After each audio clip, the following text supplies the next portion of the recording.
올해도 어느덧 많이 흘러서 절반이 훌쩍 지나간 것 같습니다. 벌써 8월의 중순에 접어들게 되는데, 저는 지난 상반기와 여름을 한번 좀 돌아봅니다. 그러면서 위로를 조금 얻습니다. 어쩌면 담임 목사의 부재로 조금은 어려워 보일 수 있는 그런 환경이 제 교회의 환경일 것입니다.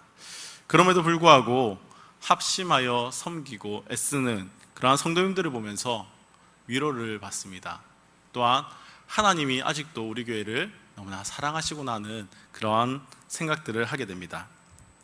교육부서들도 나름대로의 그런 은혜들이 많이 있었을 것 같습니다. 여름 사역들을 통해서 감사의 제목거리도 많이 생겼을 것이고, 또 많은 은혜를 또 함께 누렸습니다. 그러한 시간들을 보내면서 하나님께 참으로 감사하게 됩니다. 그러면서 올해의 표를 한번 생각합니다. 오라 우리가 여호와께로 돌아가자. 호세아 6장 1절 말씀을 이렇게 기록합니다. 오라 우리가 여호와께로 돌아가자. 여호와께서 우리를 찢으셨으나 도로 낫게 하실 것이요 우리를 치셨으나 싸매어 주실 것임이라. 저는 이 한 구절이 하나님의 마음을 너무나 잘 표현하고 있다고 생각합니다. 때로는 우리의 잘못으로, 때로는 여러 가지 환경으로 우리가 치임을 받고 찢겨질 수도 있으나, 여호와 앞에 우리가 나아갈 때 하나님 우리를 치료하시고 싸매어 주시는 분이 바로 나의 아버지 하나님이라 생각되기 때문입니다. 저는 이번 주에 참 여러 가지를 생각했던 그런 한 주입니다. 우연찮게 제가 과거에 일기처럼 끄적였던 그런 글들을 보게 된 겁니다. 몇 년 전, 꽤 오래되었던 그러한 기록인 것 같은데, 그런 기록들을 좀 끄적였던 그 글들을 보면서 회개를 했습니다. 예전에 내 모습이 그래도 순수했구나, 그래도 하나님 앞에서 애쓰며 살았구나, 이러한 생각들을 했었습니다. 신도원을 들어갈 당시에 그러한 글들이었는데, 한 영혼 한 영혼을 바라보면서 내가 애통해야 하고 그 영혼들을 품었던 그 마음들을 보면서 지금의 나의 시선과는 뭔가 조금 다른 듯한 그런 느낌을 받았습니다. 그러면서 내가 많이 변했구나 하는 그러한 생각을 하면서 하나님 앞에서 회개했던 그러한 한 주간이 되었던 것 같습니다. 과거에는 한 사람의 아픔이 곧 저희 아픔같이 느껴졌습니다. 그래서 사람들과 함께 아픔을 공유하며 애통함이 있었는데, 어느 순간부터 점점 그러한 생각들이, 내가 그리스도 안에서 한 몸이라는 생각들이 사라져가는 것들을 보았던 것 같습니다.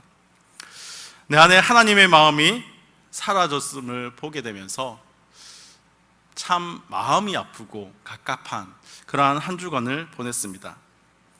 그러면서 제 속에 그런 마음이 생겨납니다. 회복되면 좋겠다. 하나님 안에서 다시 그 마음이 회복되었으면 좋겠다. 그때의 그 열정, 그때의 그 사랑, 그때의 그 섬김, 말씀 한 구절 붙들고 이 말씀에 씨름하며 애태우던 그 모습으로 회복되면 좋겠다.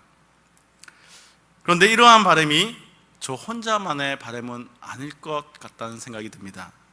예수를 만나고 그 예수 때문에 기뻐하고 그 예수 때문에 감격했던 그 모습, 예수를 닮기 위해서 몸부림치던 그 모습으로 회복했으면 좋겠다. 이러한 생각을 우리 성도님들도 갖고 있지 않을까 생각해 봅니다. 그런데 그러한 변화가 과연 일어날 수 있을까? 과거에 많은 선배들이 그렇게 갈망했던 것 같습니다. 첫사랑을 회복하길, 변화된 나의 삶으로 다시 돌아가길. 그런데 그 변화가 쉽지 않았다는 것을 보았기에 과연 그러한 일들이 일어날 수 있을까? 그러한 생각들도 들게 됩니다. 그러한 변화를 꿈꾸면서 이 말씀을 보게 되었습니다.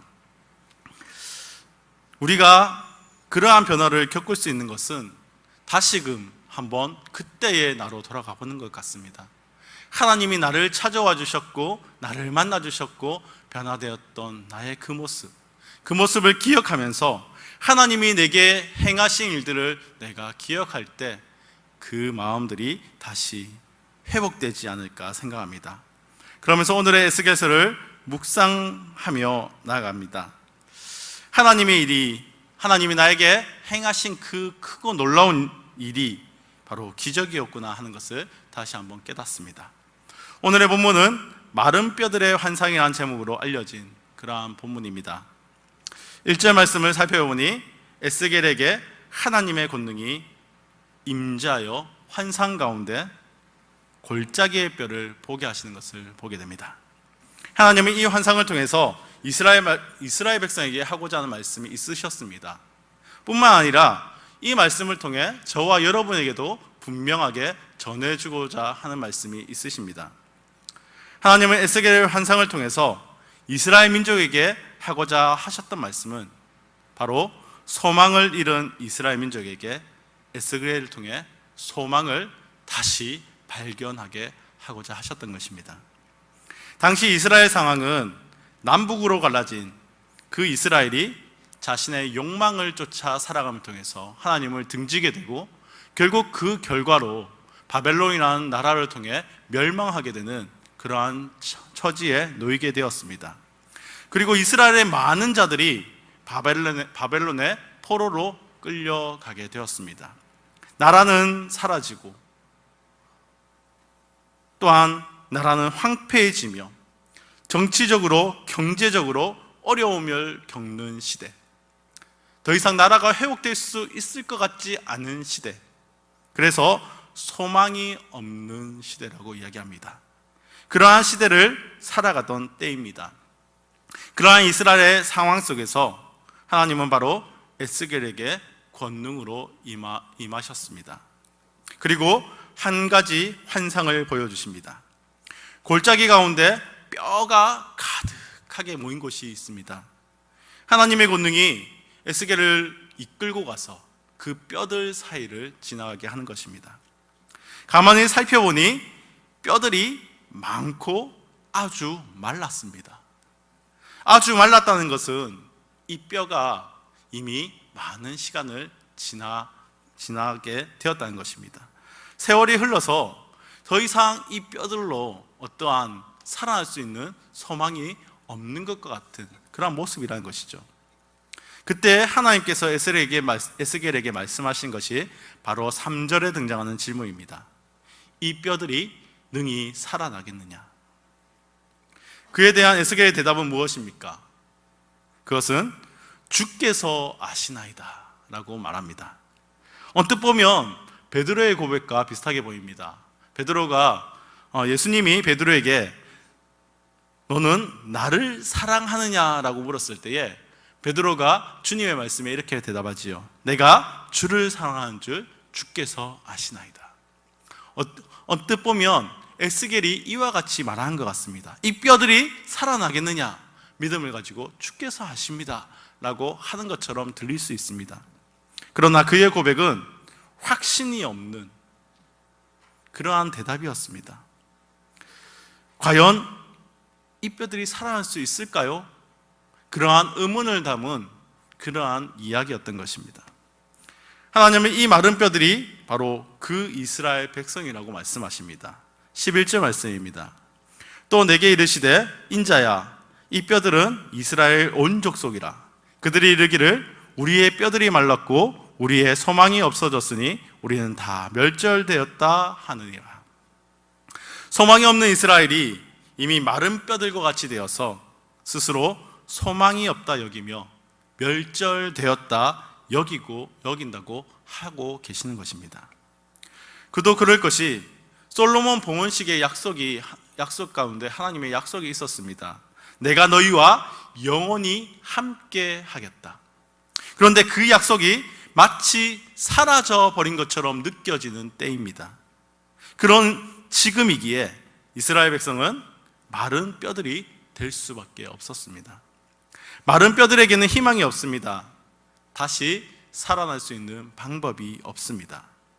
그런데 오늘 본문 1절을 다시 보니 하나님이 희망 없는 이스라엘 때문에 에스겔에게 임재하였다 말씀하고 계십니다. 하나님이 먼저 소망이 없는 이스라엘을 찾아와 주셨던 것입니다. 우리에게 베푸신 은혜가 그러한 것입니다. 그리스도를 영접하기 이전까지 우리는 모두 멸망할 수밖에 없는 존재들이지 않았습니까? 그런 우리는 주님을 생각할 수도 없었습니다.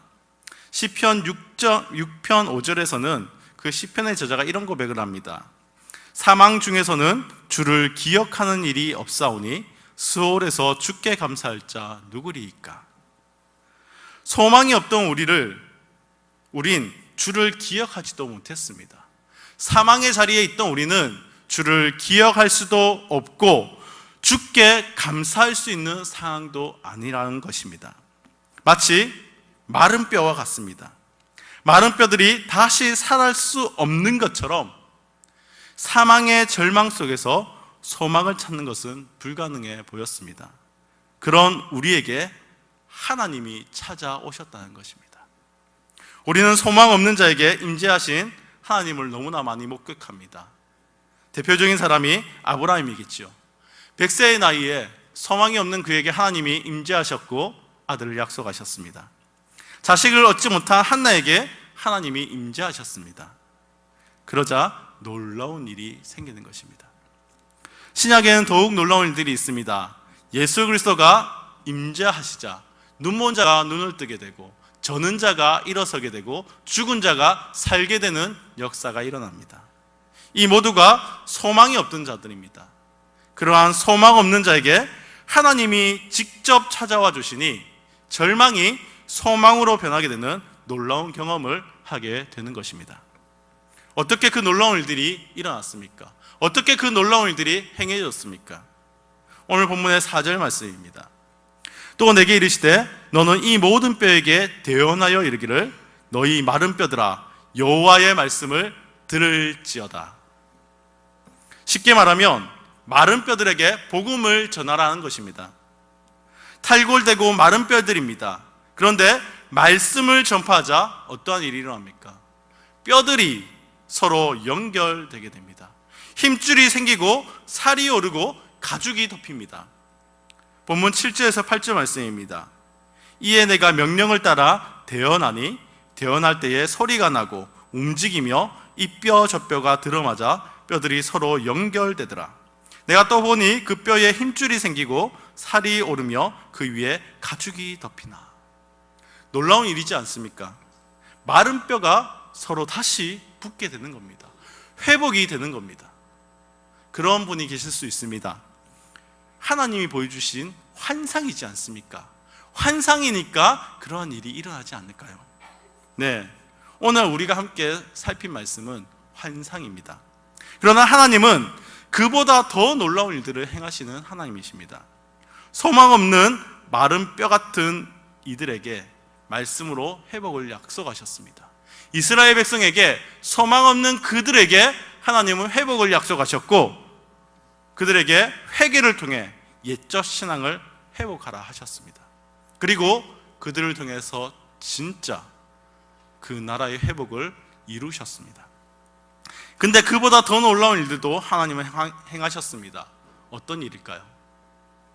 사망의 확정을 받은 우리에게 뼈가 연결되고 힘줄이 생겨나고 살이 오르고 가죽이 덮이듯 다시 살아나도록 하시는 놀라운 일을 행하셨다는 것입니다. 우리 주님의 위대하고 전능하심이 바로 여기에 드러납니다. 아멘이십니까? 이러한 회복이 어떻게 가능했습니까? 말씀으로 인해 가능했다는 것입니다. 죽음에서 생명으로 변화시키는 사역은 말씀의 능력 이외에는 어떠한 것도 없습니다.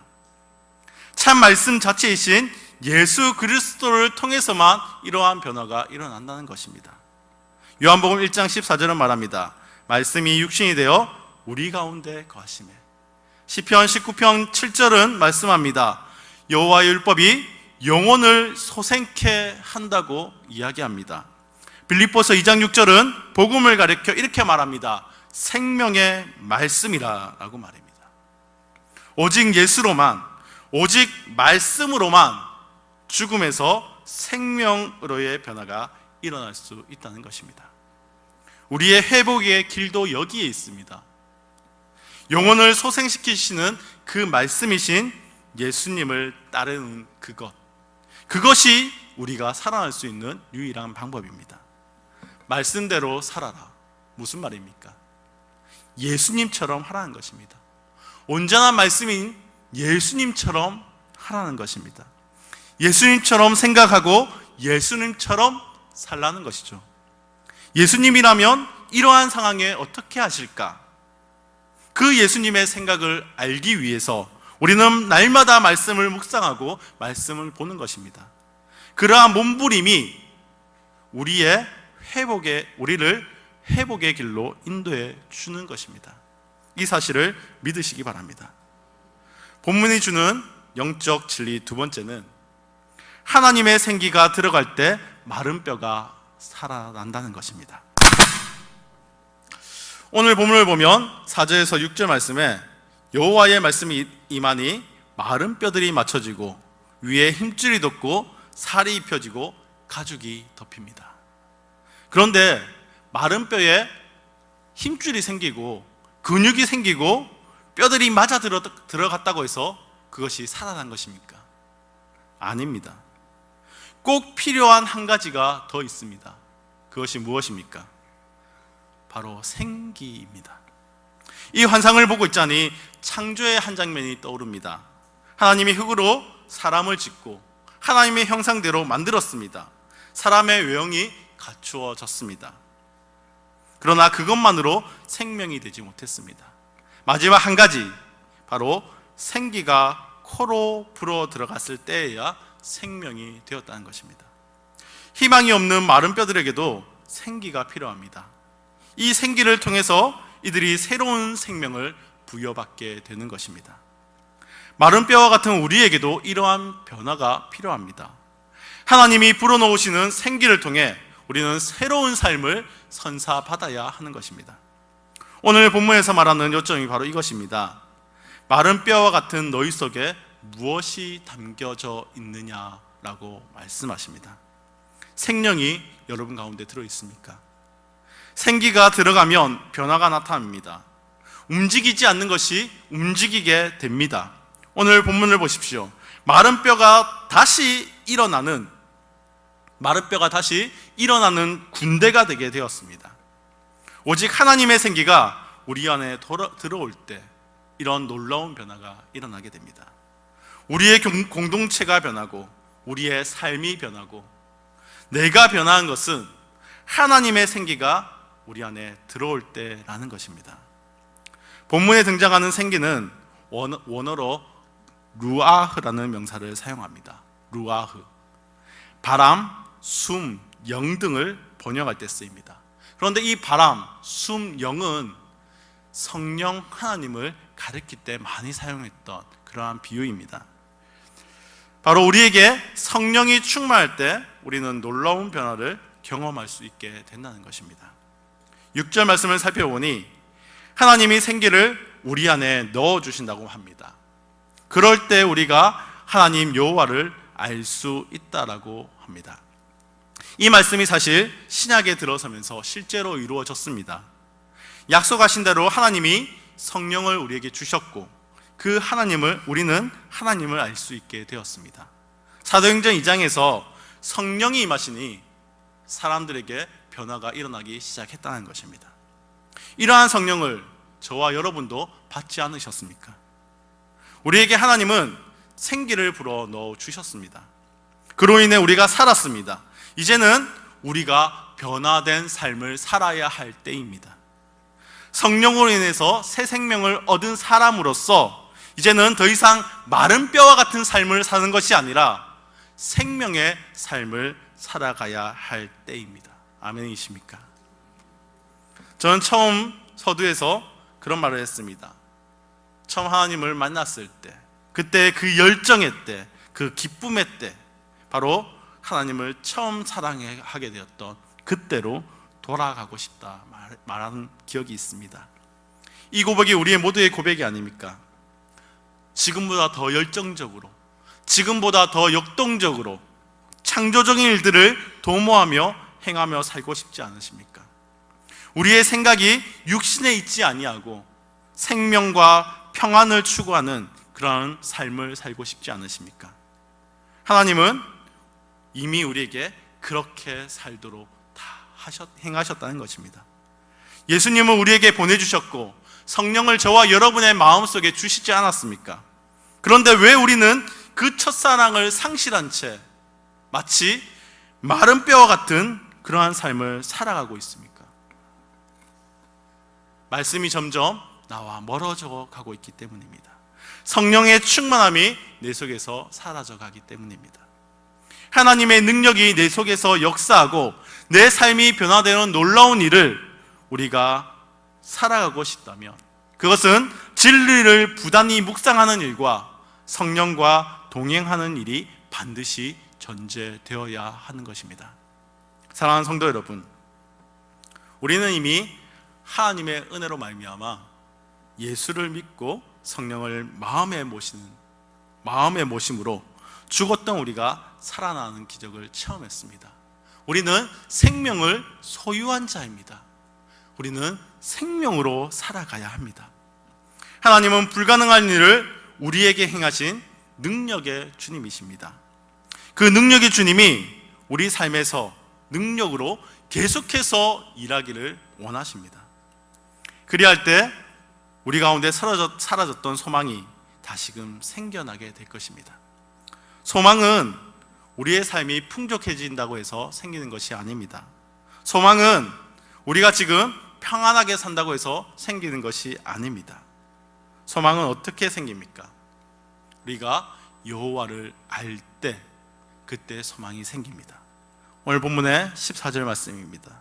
내가 또 내 영을 너희 속에 두어 너희가 사랑하게 하고 내가 또 너희를 너희 고국 땅에 두리니 나 여호와가 이 일을 말하고 이룬 줄을 너희가 알리라.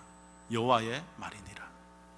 우리가 하나님을 알 때, 내 속에 하나님께서 행하신 그 일을 알 때 그것이 우리의 소망이 되는 것입니다. 사랑하는 성도 여러분, 부디 이 소망을 간직하고 살아가시길 바랍니다. 부디 말씀과 성령 충만함을 사모하시고 구하셔서 참 소망의 하나님을 발견하고 절망과 염려와 걱정 속에서 정말 마른 뼈와 같이 살아가는 삶이 아니라 기쁨과 감격으로 변화되는 삶, 생명을 소유한 삶을 사시기를 축복합니다. 생명을 소유하고 살아가는 여러분이 되기를 축복합니다. 이미 우리는 소유한 자들입니다.